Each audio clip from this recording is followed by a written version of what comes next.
नाजरीन आदाब, डीडी उर्दू के इस खास प्रोग्राम मुबाहिसा में आप सभी का खैर मकदम है। एक बात से तो हम सभी वाकिफ़ हैं कि हम जब बाज़ार में जाते हैं अशिया ख़रीदने के लिए या फिर हम जब कोई सर्विसेज अवेल करते हैं तो हम उन पर टैक्सेस पे करते हैं। फ़िलहाल जो इस वक्त टैक्स का स्ट्रक्चर है वो बहुत ही पेचीदा है और शायद इन्हीं पेचीदगियों को दूर करने के लिए मरकज़ी हुकूमत एक नए किस्म के टैक्स रिफॉर्म्स को लेकर आ रही है जिसका नाम है GST, goods and services taxes. क्या है ये? आज कार्यक्रम मुबाहिसा में हम इसी पर बातचीत करेंगे और हमारे साथ जो मेहमान यहाँ पर तशरीफ़ रखते हैं आइए उनका तारुफ मैं आपसे करवा दूँ। सबसे पहले तशरीफ़ रखते हैं जनाब साहिल गुप्ता जो चार्टर्ड अकाउंटेंट हैं। साहिल साहब आपका खैर मकदम है हमारे इस प्रोग्राम मुबाहिसा में। हमारे साथ जो दूसरे मेहमान तशरीफ़ रखते हैं आप हैं जनाब उपेंद्र गुप्ता जी, आप कमिश्नर हैं CBEC मिनिस्ट्री ऑफ फाइनेंस से। जनाब उपेंद्र साहब आपका भी खैर मकदम है। और जो तीसरे मेहमान यहाँ पर तशरीफ़ रखते हैं आप हैं जनाब पीयूष सिंगल साहब, आप एडवोकेट हैं। पीयूष जी आपका भी खैर मकदम है। हम अपनी बातचीत सीधा उपेंद्र साहब आपसे शुरू करना चाहेंगे। एक आम इंसान GST, goods and services taxes को क्या समझे?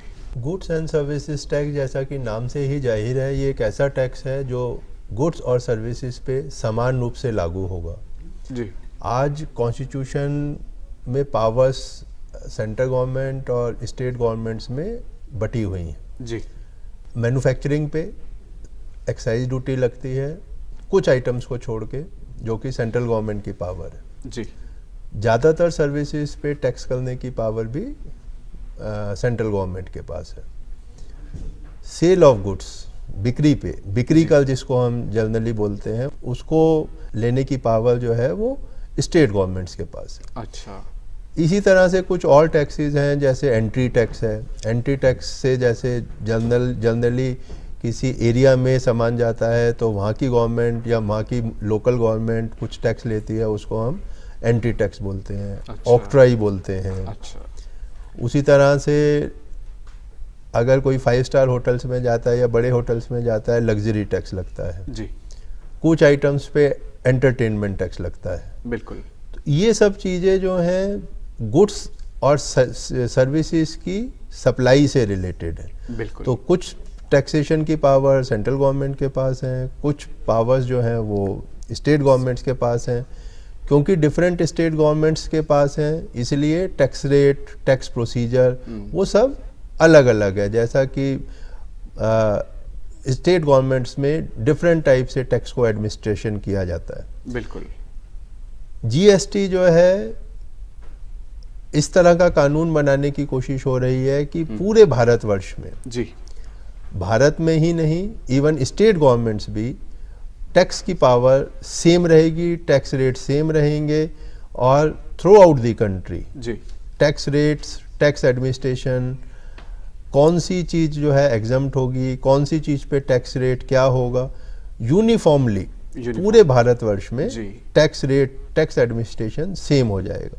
और जितने ये अभी अभी अलग टैक्सेस हैं, जैसे मैंने कहा सेंट्रल एक्साइज ड्यूटी या सर्विस टैक्स या लग्जरी टैक्स, अभी डिफरेंट टैक्सेस के लिए डिफरेंट रजिस्ट्रेशन लेना पड़ता है। अच्छा, डिफरेंट टाइप की रिटर्न्स भरनी पड़ती हैं। टैक्स पेमेंट्स के लिए डिफरेंट प्रोसीजर्स हैं। इन सब को मर्ज करके एक सिंगल टैक्स हो जाएगा, जो कि कोई भी वस्तु या कोई भी सेवा जब किसी खरीद बिक्री की जाएगी उसकी, तो उस पर सेम टैक्स लगे। तो ये एक बहुत बड़ा इनडायरेक्ट टैक्स रिफॉर्म है। मैं यहाँ ये कहना चाहूँगा कि इंडिपेंडेंट इंडिया में इनडायरेक्ट टैक्स साइड में ये सबसे बड़ा टैक्स रिफॉर्म साबित होगा। सबसे बड़ा टैक्स रिफॉर्म साबित होगा, बिल्कुल। साहिल गुप्ता साहब, GST के बारे में उपेंद्र जी ने बहुत ही हमें तफसील से बताया यहाँ पे कि क्या है ये। मैं चाहूँगा कि आप थोड़ी सी रोशनी इस बात पर डालें कि जो प्रेजेंट सिनेरियो है सर्विसेज टैक्स का, या जो वैट लगता है, कोई भी सर्विसेज जब हम जाते हैं, रेस्टोरेंट जाते हैं तो बहुत सारे टैक्स लगते हैं, उसके बाद एडिशनल टैक्स और वैट हमारे ऊपर लग जाता है। प्रेजेंट सिनेरियो क्या है जिससे हम थोड़ा सा कंपैरेटिव स्टडी कर सकें कि GST के सर्विस टैक्स के मुकाबले में GST जो है हमारे लिए ज़्यादा फ़ायदेमंद है? देखिए, अभी जो हमें टैक्सेशन लग रहा है उसके अंदर एक तो गुड्स, जब हम खरीद बेचते हैं कोई भी सामान, उसके ऊपर हम लोग टैक्स पे करते हैं, जिसको हम आम भाषा में जो हम कहें सेल टैक्स बोल देते हैं। बिल्कुल सही। सेल टैक्स में भी दो किस्म के सेल टैक्स होते हैं, एक जो अपनी स्टेट चार्ज करती है, ठीक है, दूसरा जो सेंट्रल गवर्नमेंट चार्ज करती है। सेंट्रल गवर्नमेंट चार्ज तब करती है जब गुड्स इंटर स्टेट जा रहे हैं या दूसरी किसी स्टेट के अंदर जा रहे हैं, अपनी स्टेट से बाहर जा रहे हैं, तब एक सेंट्रल टैक्स लगता है जिसे CST बोलते हैं, सेंट्रल सेल्स टैक्स। दूसरा, अगर लोकल, अगर अपनी ही स्टेट के अंदर गुड्स की खरीद बिक्री हो रही है तो उसे हम लोकल टैक्स बोलते हैं। जैसे दिल्ली के अंदर हम लोग उसको एक डी वैट बोल देते हैं, दिल्ली वैट बोल देते हैं। बिल्कुल ठीक। एक होता है सर हमारा सर्विस टैक्स। सर्विस टैक्स नया नहीं कहूँगा, पुराना भी नहीं कह सकते, क्योंकि ये 1994 फाइनेंस एक्ट से आया है। अब सर्विस टैक्स होता है जो हमारी सर्विसेज, जैसे मैं एक चार्टर्ड अकाउंटेंट हूँ, मेरी कोई भी मैं सर्विसेज अपने क्लाइंट्स को दे रहा हूँ, तो मैं अपने क्लाइंट से सर्विस टैक्स चार्ज करूंगा, तो उसको बोलते हैं एक सर्विस टैक्स। एक होता है एक्साइज। अगर हम कोई भी गुड्स मैन्युफैक्चर कर रहे हैं, कोई भी गुड्स बना रहे हैं, उसके ऊपर हम लोग एक्साइज चार्ज करते हैं, जो गवर्नमेंट कहती है एक्साइज आप चार्ज करें उसके ऊपर जो आपसे सामान खरीद रहा है। अब उसके अलावा और भी बहुत किस्म के टैक्सेस होते हैं, जैसे एंटरटेनमेंट टैक्स, जैसे सर ने बताया, एंटरटेनमेंट हो गया, एंट्री टैक्स है, बिल्कुल बहुत सारे किस्म के टैक्स। बिल्कुल। और एक टैक्स होता है सर कस्टम्स के अंदर अलग अलग CVDs लगती हैं। अच्छा। CVD होता है बेसिकली आपका जो लोकल टैक्स, जैसे एक्साइज है, एक्साइज को नॉक ऑफ करने के लिए जब आप बाहर से अगर सामान मंगवा रहे हैं तो अब लोकल आपके जो इंडस्ट्री है उसको भी तो हमें बेनिफिट देना है। लोकल इंडस्ट्री का क्या मतलब होता है, अगर कोई गुड्स 100 रुपए में मैन्युफैक्चर हो रहा है यहाँ पे, प्लस आप उसके ऊपर एक्साइज चार्ज करते हैं, से 10% की 10 रुपए की एक्साइज आप चार्ज करते हैं। जब आप बाहर से सामान लेके आ रहे हैं तो जो लोकल अगर वो आप सामान बनाते उसके ऊपर एक्साइज एक आप चार्ज करते, उसको एक कस्टम्स के अंदर हमने नाम दिया हुआ है CVD का। अच्छा। प्लस जो लोकल जो हमारा टैक्स होता है, सेल टैक्स होता है, उसको हम लोग बोल देते हैं SAT। तो ये सब एक टैक्सेस हैं जो उसके अंदर सब्ज्यूम हो रहे हैं। ठीक है। अब अगर हम लोग बात करें जो हमारा प्रेजेंट टैक्स स्ट्रक्चर, जो हमारा इनपुट और आउटपुट की अगर मैं बात करूं, जितना टैक्स जब आप सामान बेचते हैं, इनडायरेक्ट टैक्स बेसिकली क्या होता है कि आप सामने वाले को, जिसको आप सामान बेच रहे हैं या सर्विसेज दे रहे हैं, आप उनसे कुछ टैक्स चार्ज करें और वो सरकार को जमा करें। इट इज़ योर रिस्पॉन्सिबिलिटी, आपकी जिम्मेवारी है जमा करना। अब अगर मैंने आपको सिंपल सी बात है, अगर मैंने कोई सामान खरीदा 100 रुपए का, लोकल की मैं बात करूंगा, 100 रुपए का मैंने सामान खरीदा, उसके ऊपर मैंने 10% वैट जो था वो पे किया। ठीक है। अब आगे अगर मैंने किसी और को वो सामान बेचा 150 रुपए में, अगर मैं कहूँ, उसके ऊपर मैंने 10% के हिसाब से 15 रुपए आपसे कलेक्ट करा, एक सेल टैक्स। बिल्कुल ठीक है। अब मुझे सरकार को 15 रुपए जमा नहीं करने, 15 में से 10 रुपए तो जो मैं ऑलरेडी पीछे ने जिससे मैंने माल परचेज किया है उसको मैं ऑलरेडी पे कर चुका हूँ, तो मुझे बैलेंस 5 रुपए पे करने हैं। अगर हम रेस्टोरेंट बिजनेस की बात करें, रेस्टोरेंट के अंदर 2 किस्म के टैक्स लगते हैं। एक आपका सर्विसेज का, जो खाना बना रहे हैं, सर्विसेज सर्व कर रहे हैं, इस टाइप की सर्विसेज का, प्लस जो फूड मटेरियल वो आपको सेल कर रहे हैं। अब सर्विस टैक्स क्या है इसके अंदर? सर्विस टैक्स क्या है, जितने आपकी वैल्यू ऑफ बिल है उसके 40% वैल्यू के ऊपर, जो लॉ है उसकी 40% ऑफ वैल्यू के ऊपर आपको सर्विस टैक्स पे करना है, एंड 100% वैल्यू के ऊपर आपको सेल टैक्स पे करना है। अब ये जो हमारा जो प्रेजेंट स्ट्रक्चर है, इससे क्या हो रहा है, जो 40% वैल्यू है जिसके ऊपर आप सर्विस टैक्स पे कर रहे हो, इस केस के अंदर आपको दोनों टैक्सेस पे करने पड़ रहे हैं, सर्विस टैक्स भी प्लस जो आपका लोकल जो वैट है वो भी। सो इस किस्म की एक समस्याएं आ रही हैं एक हमारे प्रेजेंट टैक्स स्ट्रक्चर के अंदर, जो मैं समझता हूँ GST आ जाएगा, सब चीज़ें एक हो जाएंगी, तो ये हमारी बहुत बड़ी जो समस्या है ये सॉल्व हो जानी चाहिए। बहुत तफसील से आपने बताया। यहाँ पर एक सवाल ये पैदा होता है उपेंद्र साहब, चूँकि आप मिनिस्ट्री से हैं, कि बाज़ाब्ता तौर पर, सीधे तौर पर एक आम आदमी वो किस तरीके से उसको इफादियत होगी, किस तरीके से उसको GST का फ़ायदा पहुंचेगा? क्या आप हमें इसको एग्जाम्पल के ज़रिए बता सकते हैं? फ़ायदा बहुत तरीके से पहुंचेगा, सिर्फ आम आदमी को ही नहीं, इंडस्ट्री को भी पहुंचेगा, बिजनेस को भी पहुंचेगा, सरकार को भी पहुंचेगा। अब अगर मैं आम आदमी की बात करूं और इनके एग्जाम्पल में मैं रेस्टोरेंट सर्विस की ही बात करूं, तो आज अगर मेरा खाने का बिल, मैं कहीं किसी होटल में जाता हूं तो 100 रुपये है, तो मैं 100 रुपये पे तो वैट देता हूं। अगर मैं उसको 10% मानूं, बिल्कुल, तो 10 रुपये वैट हुआ, और उसके 40% पे मैं सर्विस टैक्स भी देता हूँ। जो आज 14.5% रेट है। तो सामान तो खाने का बिल तो 100 रुपये है, लेकिन टैक्स में 140 पे दे रहा हूँ। जीएसटी में क्या होगा कि जीएसटी जो है वो 100 रुपये पे ही लगेगा। अच्छा। अभी 140 पे टैक्स लग रहा है, जीएसटी में टैक्स 100 पे ही लगेगा। तो क्लियर फायदा नजर आता है कि जो जितनी वैल्यू मैं किसी सामान को या सर्विस को लेने में पे करूं, उतने पे ही टैक्स लगेगा। जबकि आज जो है कुछ चीजों में डबल टैक्सेशन है, वैट भी है, सर्विस टैक्स भी है। बिल्कुल। इसी तरह से दूसरा एग्जांपल सॉफ्टवेयर का मैं दे सकता हूँ जी। सॉफ्टवेयर में भी सेंट्रल गवर्नमेंट में ऐसा कहा जाता है कि सर्विस टैक्स वो सर्विस है, सॉफ्टवेयर की सेल परचेज, और वैट एडमिनिस्ट्रेशन में उसको बोला जाता है कि ये तो sale of purchase of goods है।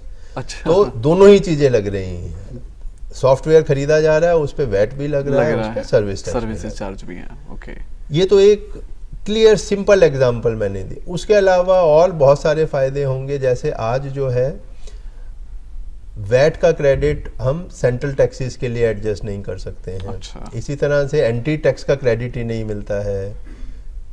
अभी साहिल जी ने बताया था कि सीएसटी लगता है, सेंट्रल सेल्स टैक्स, वो सेंट्रल सेल्स टैक्स का बेनिफिट वैट पे करने के लिए भी नहीं लगता है, जबकि वैट और सीएसटी सेल ऑफ गुड्स पे है। वैट का क्रेडिट सीएसटी में तो कुछ कुछ स्टेट्स में परमिटेड है सीएसटी पे करने के लिए, लेकिन सीएसटी का क्रेडिट वैट पे करने के लिए कहीं भी नहीं है। इसी तरह से लग्जरी टैक्स का क्रेडिट नहीं है, एंटरटेनमेंट का टैक्स का क्रेडिट नहीं है, परचेज टैक्स का क्रेडिट नहीं है। अच्छा। तो बहुत सारे ऐसे टैक्सेस हैं जिनका कि टैक्स बेनिफिट जो मैंने माल खरीदते हुए या सर्विस प्रोक्योर करते हुए टैक्स दिया था, उसका क्रेडिट मुझको नहीं मिलता है। तो उससे होता क्या है कि मैंने सामान 100 रुपए का खरीदा, उस पे सीएसटी मैंने 2% दिया, तो मेरी कॉस्ट जो है प्रोक्योरमेंट की कॉस्ट, खरीद करने की कॉस्ट जो है 102 रुपए हो गई। 102 रुपए हो गई। अब जब मैं उसे बेच रहा हूँ सपोज 110 में, तो एक्चुअली जो 2 रुपए मैं टैक्स दे के आया हूँ उसका मुझे क्रेडिट मिलना चाहिए, लेकिन आज के टैक्सेशन सिस्टम में उसका क्रेडिट नहीं मिलता है।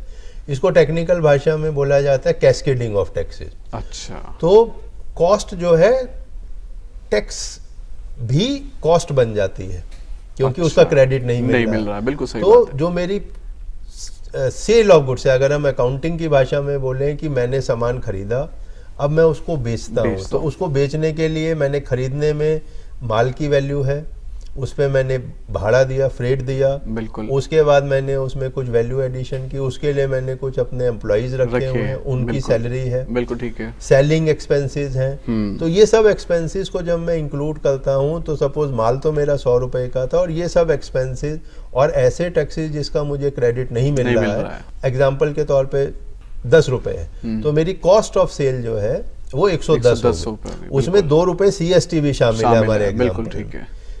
तो मैं 110 को ऑब्वियसली मैं कोई भी बिजनेस कर रहा हूं तो 110 से ज्यादा मैं बेचना चाहूंगा। बिल्कुल। जीएसटी में क्या होगा, अगर हम यही एग्जांपल देखें, क्योंकि 2 रुपए का मुझे क्रेडिट मिलने लगेगा सीएसटी का, तो मेरी कॉस्ट 110 से कम होके 108 हो जाएगी। बिल्कुल। तो मैं उसको 109 में भी बेचूंगा तो भी मुझे 1 रुपए फायदा मिलेगा। और अगर मैं 110 को 109 में बेचूंगा तो मैं कभी नहीं करूंगा एज ए बिजनेस, नुकसान होगा। बिल्कुल सही बात है। तो जनरल पब्लिक के लिए क्योंकि कैस्केडिंग खत्म होगा, टैक्सेस का क्रेडिट मिलने लगेगा, सारे टैक्सेस का, तो कॉस्ट कटिंग कहीं ना कहीं देखने में आएगी और जो परचेज वैल्यू है वो मेरे को एज ए आम जनता जब मैं दुकान पे जाऊंगा तो मुझे कॉस्ट कम होगी। बिल्कुल सही उपेंद्र जी। लेकिन पीयूष जी, बहुत बढ़िया तरीके से साहिल साहब ने उपेंद्र जी ने बताया कि कॉस्ट कम होगी और जीएसटी का सीधा तौर पर फायदा जो है इंसानों को तो आम आदमी को तो पहुंचेगा ही पहुंचेगा, जो तिजारत कर रहे हैं उनको भी पहुंचेगा, इंडस्ट्रियलिस्ट को भी पहुंचेगा। तो क्या परेशानी है? हम देख रहे हैं कि संसद में, लोकसभा में तो पास हो गया है लेकिन राज्यसभा में नहीं हुआ। क्या आप किस नज़र से देखते हैं एक एडवोकेट की हैसियत से? जब कॉन्स्टिट्यूशन में 115th अमेंडमेंट आई थी जी, तो 115 अमेंडमेंट पास होने के लिए उस वक्त लोकसभा में बिल लाया गया। लोकसभा में बिल लाने के बाद थोड़े टाइम बाद ही गवर्नमेंट चेंज हुई, तो इस कारण से वो बिल लैप्स कर गया।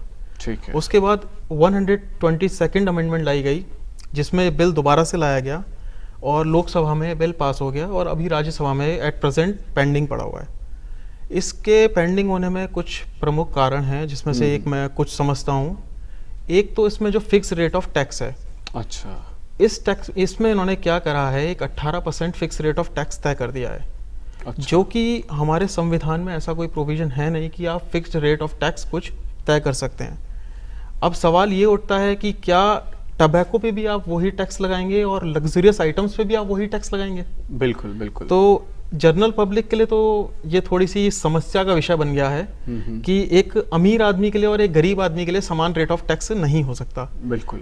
एज हमारे इनकम टैक्स में भी आपको पता ही होगा, एक डिफरेंट स्लैब रेट्स बनाए हुए हैं, 10%, 20%, 30%। अगर कोई अमीर है तो वो 30% टैक्स देगा और कोई गरीब है तो वो 10% टैक्स देगा। जाहिर सी बात है। तो एक ये बहुत बड़ा मुद्दा बना हुआ है कि 18% जो टैक्स रेट है, क्या बाद में भी इसको गवर्नमेंट चेंज कर सकती है? नहीं कर सकती। बिल्कुल। इसको चेंज करने के लिए बाद में गवर्नमेंट को अमेंडमेंट करनी पड़ेगी कॉन्स्टिट्यूशन में, अगर वो अभी इसको फिक्स कर देते हैं।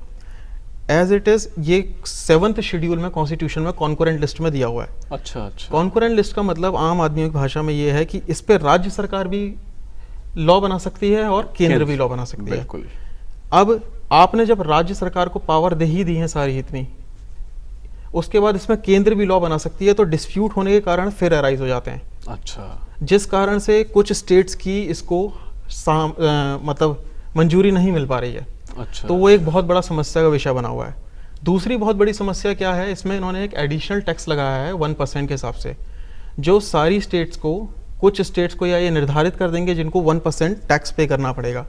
और इसका जो निर्धारण होगा वो भी एक काउंसिल करेगी, जो जीएसटी काउंसिल है। अच्छा अच्छा। हाँ, जीएसटी काउंसिल के बारे में भी मैं आपको थोड़ा सा बता देता हूँ जी। जीएसटी काउंसिल में टोटल 31 मेंबर हैं, 31 मेंबर्स हैं, जिसमें एक हमारे फाइनेंस मिनिस्टर, एक financial minister for union, finance minister for states और 29 अदर रिप्रेजेंटेटिव्स हैं अदर स्टेट्स के।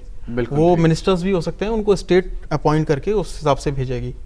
अगर आपको कोई भी यहाँ पर चीज पास करनी पड़ेगी जीएसटी के अंदर, जीएसटी काउंसिल को, तो उसमें 2/3 मेजॉरिटी चाहिए ही चाहिए, जिसमें सेंट्रल ने अपने पास पावर रखी हुई है 1/3 की और स्टेट को पावर दी हुई है 2/3 की। अच्छा। हाँ जी, हाँ जी।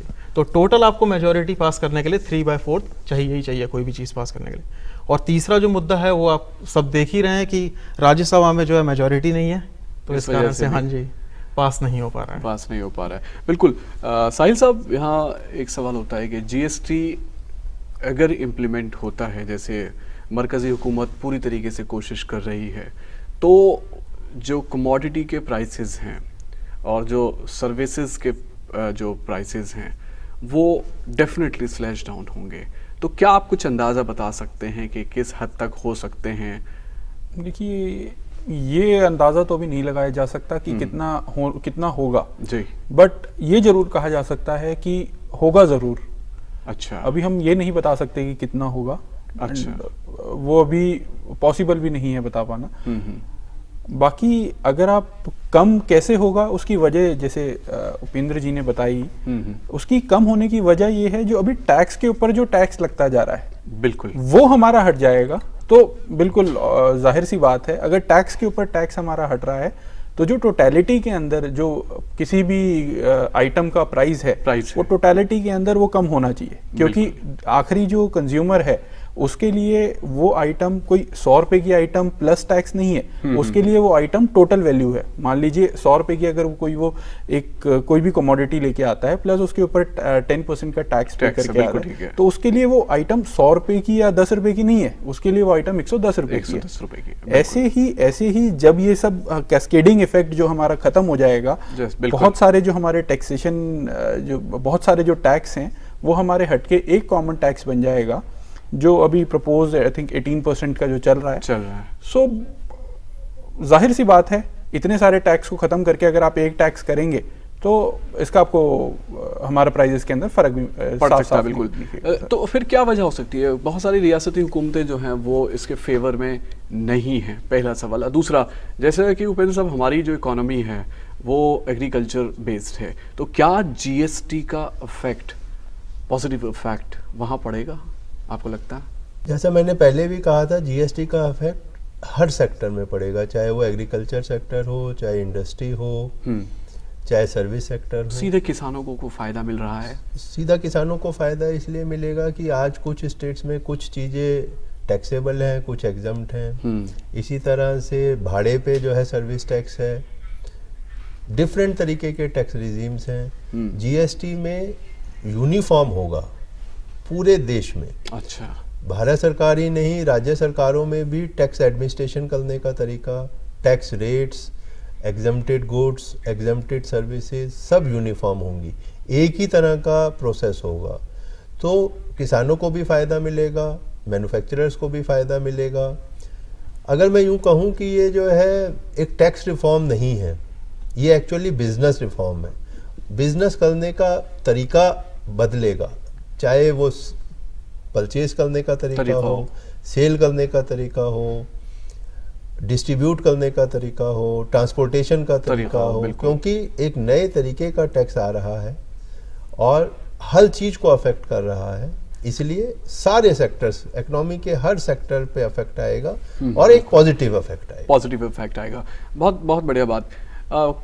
हम अखबारों में तो पढ़ा हमने जीएसटी के बारे में कि ऐसा है वैसा है, लेकिन बहुत ज़्यादा अवेयरनेस नज़र नहीं आई है। साहिल साहब, क्या आप इसके ऊपर कोई रोशनी डालना चाहेंगे? देखिए, मैं ये नहीं कहूँगा कि गवर्नमेंट अवेयरनेस, अभी तो ये जो लॉ है इट इज़ इन पार्लियामेंट, जो हमारी पार्लियामेंट के अंदर है।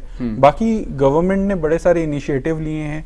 जीएसटी की डायरेक्टोरेट बना दी है। बिल्कुल। आप एक इन्फोसिस को जीएसटी के अंदर जो एसेज होती है हमारा, ACES is basically automated custom excise and service tax. Okay. अब इसके अंदर कुछ अमेंडमेंट करने के लिए एक इन्फोसिस को ऑलरेडी कॉन्ट्रैक्ट भी दे दिया गया है गवर्नमेंट की तरफ से। तो ऐसा तो नहीं है कि गवर्नमेंट को इनिशिएटिव नहीं ले रही, हाँ इनिशिएटिव बहुत हैं, बट एक बार एक लॉ है, एक पास हो जाए। अभी तो क्या है, हम लोग बात कर रहे हैं कॉन्स्टिट्यूशन अमेंडमेंट बिल की। एक बार कॉन्स्टिट्यूशन के अंदर हमारी अमेंडमेंट हो जाए, जो एक इन प्लेस हमारी सब चीजें हो जाएं, फिर उसके बाद एक लॉ आएगा। लॉ फिर government will be in a better position explain करने की कि हाँ ऐसे टैक्स है, और लोगों को एक्सप्लेन करने की कि हाँ यहाँ ऐसे चलेगा। बहुत बढ़िया बात। हमारे साथ एक चार्टर्ड अकाउंटेंट भी हैं और एक लॉयर भी बैठे हैं, एडवोकेट भी बैठे हैं। आप लोग सर्विसेज देते हैं, तो आपकी भी कहीं ना कहीं कुछ कॉस्ट कटिंग होगी सर्विसेज के? एडवोकेट सर, जैसे सर भी बता रहे थे और साहिल सर भी बता रहे थे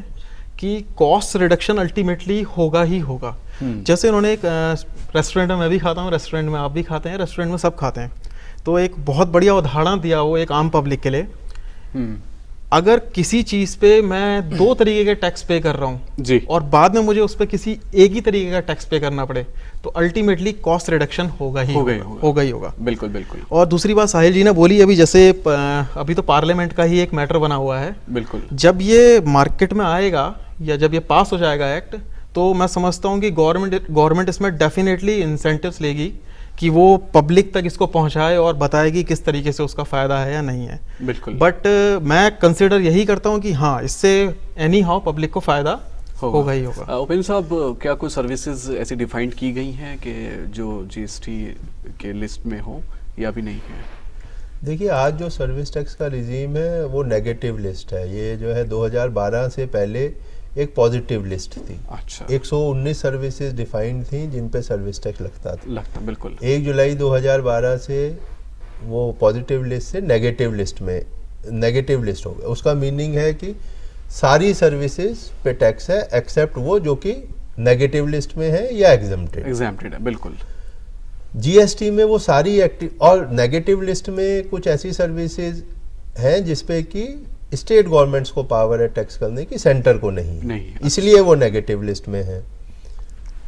जीएसटी क्योंकि एक कोऑपरेटिव फेडरलिज्म का बहुत अच्छा उदाहरण है।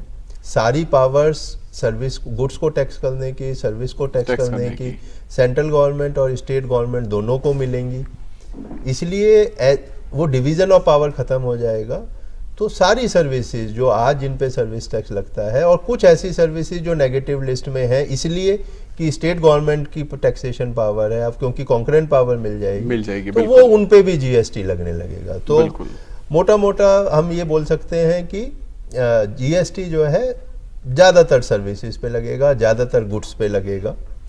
अभी आप बात कर रहे थे कि आम जनता को नहीं पता चल रहा है कि क्या जीएसटी है जी। उसके बारे में मैं एक बात कहना चाहूँगा जी कि गवर्नमेंट ने अभी 4 बिजनेस प्रोसेसेस जो है, नेमली जीएसटी में रजिस्ट्रेशन कैसे होगा, जीएसटी में टैक्स पेमेंट्स कैसे होगी, बिल्कुल, जीएसटी में रिफंड ऑफ टैक्सेस कैसे मिलेगा, इसी तरह से जीएसटी में आपको रिटर्न कैसे सबमिट करनी, ये बिजनेस प्रोसेस फाइनल करके अक्टूबर के लास्ट वीक में जनरल पब्लिक की इंफॉर्मेशन के लिए और उनसे फीडबैक के लिए डाले गए। अच्छा, तो सरकार जो है अपने तरीके से धीरे धीरे जो चीजें फाइनलाइज हो रही हैं उनको आम जनता के लिए, ट्रेड एंड इंडस्ट्री के लिए, कंसल्टेंट्स के लिए, टैक्स कंसल्टेंट्स के लिए, एडवाइजर्स के लिए, उस पे हम लोगों को बहुत सारी फीडबैक आई। अब उस फीडबैक को एग्जामिनेशन किया जा रहा है। अच्छा, और उसमें जो भी चेंजेस सजेस्ट की गई हैं उनको देखा जा रहा है कि क्या वो की जा सकती हैं, और जो की जा सकती हैं उनको करा जाएगा। और आजकल लॉ बन रहा है, जैसे ही लॉ फाइनल हो जाएगा उसको भी पब्लिक डोमेन में डाला जाएगा। तो ये काम पैदल में बहुत चल रहा है, जिससे कि आम जनता को साथ साथ एजुकेट किया। और मुझे लगता है कि हमारी जो इक्तिसादी मामलात हैं, जो इकोनॉमी है, वो भी बूस्ट करेगी। हाँ, ऐसा बोला जाता है। इकोनॉमिस्ट की जो स्टडी है वो ये बोलती है कि जीएसटी आएगा तो 1.75% से 2% तक जीडीपी में इंक्रीज होगा। बहुत खूब, बहुत खूब। और मुझे लगता है कि साहिल साहब, उपेंद्र साहब, पीयूष जी, जो आपने बात यहाँ पे रखी है वो हमारे जो नाज़रीन हैं उन तक पहुँची, और इससे ज़्यादा मुझे लगता है कि जीएसटी के बारे में इसी तरह के प्रोग्राम्स दूरदर्शन के ज़रिए होते रहें तो आम लोगों तक जीएसटी क्या है इसके बारे में काफ़ी तफसील से बात पहुँच सकती है। आप तीनों हमारे स्टूडियो में आए, आपका बहुत बहुत शुक्रिया। नाज़रीन, हम उम्मीद करते हैं कि जीएसटी के बारे में आपको तफसील से मालूमात हो चुकी होगी। मरकजी हुकूमत अपने तौर पर पूरी तरह से तैयार है जीएसटी को नाफिज करने के लिए, और हमारे मुल्क की तरक्की के लिए ये बहुत ही ज़रूरी है। हम उम्मीद करते हैं कि आपको हमारे प्रोग्राम मुबाहिसा पसंद आया होगा। हमें दीजिए इजाज़त, अपना ख्याल रखें, अपने पड़ोसियों का भी ख्याल रखें। आदाब।